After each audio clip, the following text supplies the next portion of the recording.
All right, we have secured the hard drive, the 3 terabyte hard drive, physical hard drive, and the Samsung 500 gigabyte SSD to their drive trays.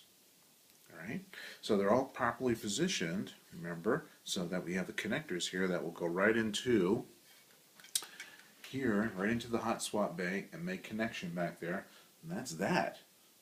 All right, so we're done with that. So we're just going to pop those into the individual bays, and we'll be good to go for our hard drives.